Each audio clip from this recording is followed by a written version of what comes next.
Haunted shopping malls, 3 unsettling encounters. Welcome to our channel where we delve into the shadows to bring you the most unsettling tales of terror. Tonight we explore the abandoned corridors and echoing emptiness of haunted shopping malls, those beacons of consumerism turned chilling landscapes of fear.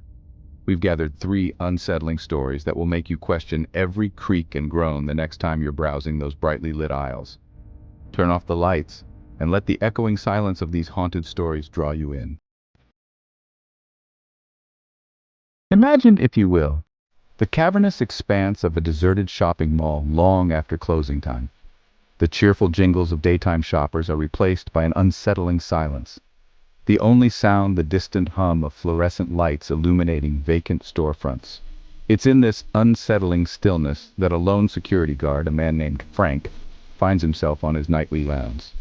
Frank, a man hardened by years of graveyard shifts and accustomed to the solitude of the empty mall, always considered himself a skeptic when it came to ghost stories. However, tonight, the air hung heavy with an unexplainable chill, a sense of unseen eyes watching his every move. As Frank made his rounds, his flashlight cutting through the darkness, he noticed something out of the corner of his eye in the food court. A fleeting shadow, a flicker of movement near the abandoned pizza place. He paused, heart pounding, and aimed his beam at the spot. Nothing.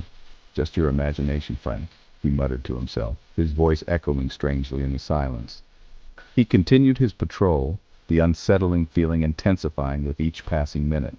The temperature seemed to drop, his breath fogging in the air, and a faint metallic scent like old pennies filled his nostrils. Then he heard it, a soft, mournful sigh coming from the direction of the food court. His blood ran cold. He froze, his flashlight beam trembling as he slowly turned back towards the source of the sound. There, in the middle of the food court, stood a hazy figure. It was the shape of a man, tall and imposing, with what appeared to be a security guard uniform from a bygone era. The figure flickered in and out of view, its edges indistinct, almost smoke-like. Our next story takes us to the bustling heart of a suburban shopping mall, where a group of friends, fueled by teenage bravado and a thirst for adventure, find themselves the subjects of a terrifying ordeal. The friends, 4 in total, Mark, Jessica, Chris, and Ashley, had devised what they thought was a foolproof plan to stay in the mall after closing, eager to experience the forbidden thrill of having the entire place to themselves. It started as a harmless prank, a challenge to see who could stay hidden the longest after the security guards made their rounds. The mall, a labyrinth of clothing racks, echoing fountains, and dimly lit corridors, seemed like the perfect playground for their adolescent game of hide-and-seek. As the last employees locked up for the night and the echoing silence of closing time descended, the 4 friends split off, their laughter echoing through the deserted corridors. It was exhilarating, the freedom of having the entire mall to themselves, the usual bustle replaced by an almost reverent stillness. They explored the darkened storefronts, their imaginations running wild as they dared each other to venture further into the shadows. But as the minutes ticked into hours, and the initial thrill of their adventure began to wane, a creeping sense of unease settled over them. The air grew heavy, the temperature noticeably colder, and the playful atmosphere evaporated, replaced by a palpable tension. It began with whispers, soft and indistinct, seeming to emanate from the very walls themselves. Then came the shadows, fleeting glimpses of movement in the periphery, darting behind escalators and disappearing into darkened doorways. Their laughter died down, replaced by nervous glances and hushed whispers. They decided to regroup, their initial bravado now replaced with a shared sense of dread. As they cautiously made their way back to their designated meeting point, the mall seemed to transform around them, taking on a sinister, almost predatory air. The lights flickered erratically, plunging sections of the mall into darkness, and the distant hum of machinery seemed to intensify, creating a disorienting symphony of unsettling sounds. Then, the real terror began. As they rounded a corner, they were met with a sight that sent chills down their spines. A group of mannequins, previously arranged in a harmless display outside a clothing store, were now facing them, their blank plastic stares seeming to follow their every move. Chapter 3. The Haunted Janitor. In the stillness of the late hours, as the last shoppers departed and the lights dimmed, A solitary figure remained within the silent expanse of the Maplewood Mall. This was Thomas's domain, the eerie quietude his constant companion as he tended to the mall's nightly upkeep. For years, Thomas had been the mall's overnight janitor, his life a predictable routine of mopping floors, emptying trash cans, and battling the occasional spill. He was a solitary man, content in his own company, unfazed by the long hours and the eerie silence that descended upon the mall after closing time. But lately, the silence had become different, punctuated by unsettling sounds that sent shivers down his spine. It began subtly, a whisper of his name carried on the breeze, a fleeting glimpse of a shadow darting behind a pillar. He dismissed them at first, attributing the strange occurrences to his imagination, the product of long, solitary hours. But the incidents persisted, growing bolder, more difficult to ignore. One night, as he was mopping the food court, he noticed a child's ball rolling towards him, as if pushed by an unseen hand. He stopped, his heart pounding, and watched as the ball came to a halt at his feet. He looked around, but there was no one in sight.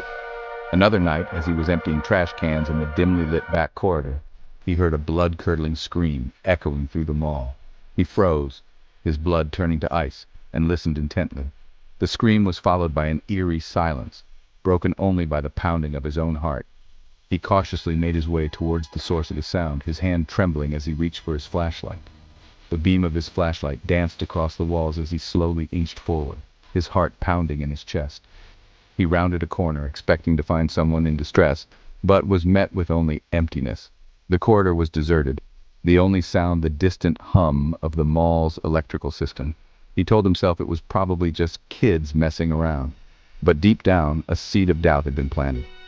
The events escalated, each one chipping away at his composure. Whispers followed him through the empty corridors, disembodied voices murmuring his name, their tone a chilling blend of playful and menacing. He began to see things in the shadows, fleeting figures that vanished as quickly as they appeared, their features obscured by the darkness.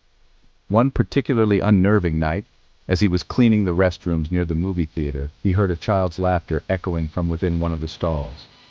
He cautiously approached the stall, his hand hovering over the door handle, and called out, his voice trembling slightly. Silence. He pushed the door open, expecting to find a child hiding, but the stall was empty. As he turned to leave, he noticed something scrawled on the bathroom mirror, written in what appeared to be soap. "Leave while you still can." Panic surged through him, his heart pounding against his ribs. He fled the restroom, his mind racing, the image of the message seared into his memory. The once familiar surroundings of the mall now seemed menacing, every shadow a potential hiding place for unseen eyes. The whispers intensified, the disembodied voices growing louder, more insistent, their words a chilling chorus that seemed to reverberate through the very walls of the mall. He tried to ignore them, to convince himself that he was just imagining things, but the fear was relentless, gnawing at his sanity. He started seeing figures lurking in the reflections of shop windows, their eyes glowing with an eerie light. The mall, once his sanctuary, had become his prison, a labyrinth of terror from which he could not escape. Desperate, he confided in one of the daytime security guards, a burly man named Carl who had a reputation for being unflappable. Carl listened patiently to Thomas's story, his expression a mixture of amusement and concern. "Look, Thomas," Carl said, placing a reassuring hand on his shoulder. "I know this place can get creepy at night, but you're letting your imagination run wild. There's no such thing as ghosts." But even as he spoke, Carl couldn't shake the feeling that something wasn't quite right. Thank you for joining us tonight as we explore the unsettling tales of haunted shopping malls. The next time you find yourself wandering through those brightly lit aisles, remember these stories and be wary of the shadows that lurk just beyond the edge of your vision. Remember to like this video and subscribe to our channel for more spine-chilling stories. Until next time, sleep tight and don't let the shadows consume you.